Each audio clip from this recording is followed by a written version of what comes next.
ایک شخص کا رشتہ ایک عالمہ عورت سے طے ہوا اور ان سے شادی کر لی۔ بعد میں اس عورت نے کہا ہم شریعت کے مطابق زندگی بسر کریں گے۔ وہ شخص اس بات سے بہت خوش ہوا کہ باقی زندگی بیوی کی برکت سے شریعت کے مطابق گزرے گی۔ کچھ دنوں بعد بیوی نے کہا کہ دیکھو ہم نے گھر میں شریعت کے مطابق زندگی گزارنے کا عہد کیا تھا، اور شریعت میں بیوی پر ساس اور سسر کی خدمت واجب نہیں، اور شریعت کے مطابق خاوند کو اپنی بیوی کے لیے علیحدہ گھر کا انتظام کرنا ہوتا ہے، لہٰذا میرے لیے علیحدہ گھر لے لو۔ وہ شخص بڑا پریشان ہوا۔ علیحدہ گھر لینا کوئی بڑی بات نہیں، پر میرے بوڑھے والدین کا کیا ہوگا؟ اس پریشانی میں وہ مفتی صاحب کے پاس گیا اور اپنا مسئلہ ان کو پیش کیا۔ مفتی صاحب نے کہا بھائی تمہاری بیوی بات تو ٹھیک کرتی ہے۔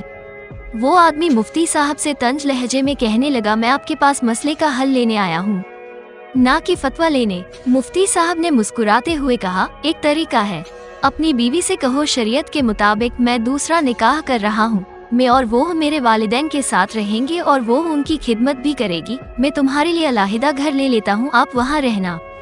اس نے گھر آ کر اپنی بیوی سے یہ بات بتائی تو وہ سٹپٹا گئی اور بولی دفع کرو، دوسری شادی کو میں ادھر ہی رہوں گی، اور آپ کے والدین میرے بھی والدین ہیں، اور ان کی خدمت اکرام میں مسلم بھی ہے۔